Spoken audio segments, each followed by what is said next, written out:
كوكو البنات، اليوم جبت لكم كيكة الشموع، كيكة ببيضة واحدة اقتصادية وتجي جد جد جد لذيذة.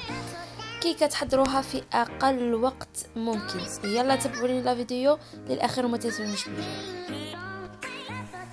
سيدتي جيبي لي حبة بيض فقط، راح ديري بها كيكة ما شاء الله روعة. زيدي لها 5 مغارف سكر، نطلعوا مليح بالباتور الخليط حتى يولينا ابيض كما راكم تشوفوا. نزيدوا 5 معالق كذلك نتاع الزيت، نطلعوا شويه 5 مغالق كذلك نتاع حليب، طلعوا مليح الخليط حتى يتخلط يتجهزوا المكونات. نزيدوا لهم اغوم نتاع فانيليا كسوسوا ساشي ولا ليكيد. نجيبوا 2 مغارف نتاع كاكاو نغربلوهم ونخلطوهم مع الخليط تاعنا كما كتشوفوا، ونزيدوا 3 مغارف نتاع فرينه يكونوا معمرين مليح. وبلا ما تنسوا خميره الحلويات اللي دائما حاضره في الكيكات. كما كتشوفوا هذا هو القوام نتاع الخليط نتاعنا، يعني نتاع الكيكه نتاعنا.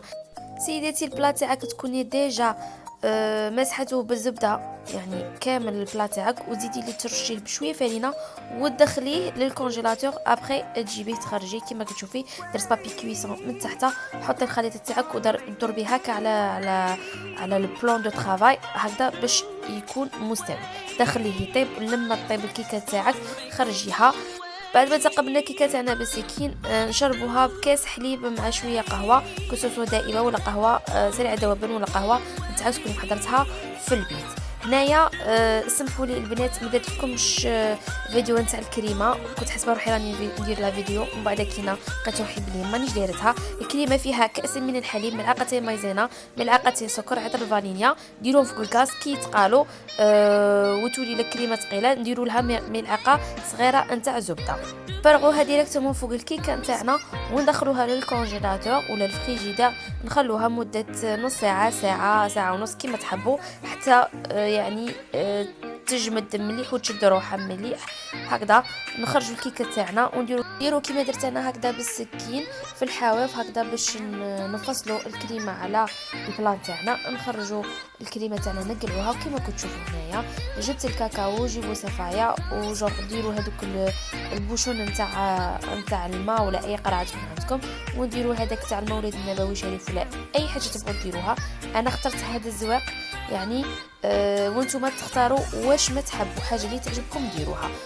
رشيت عليها هكذا بالكاكاو كما كتشوفوا، والكيكه تاعي راهي حاضره وجات بزاف رائعه وبنينه ولذيذه. ما تنسوش تجربوا الكيكه هذه، ان شاء الله تعجبكم وما راحش تندموا على اللي غادي تجربوها ان شاء الله يا رب. صحاباتي ما تنسونيش بالجيم، وما تنسونيش بلي كومونتير اللي طلعوا لي المورال واللي خلوني دائما نتحفز باش ندير لكم دي فيديو كيما هكذا. كيما كتشوفوا هنايا قسمتها، شوفوا كيفاش تجي الكريمه مع الكيكه، تجي فريمون رائعه. وصلنا لنهايه الفيديو، ان شاء الله تلقاكم الفيديو على احسن واتم الخير. الى اللقاء، الى فيديو ان شاء الله اخرى. باي.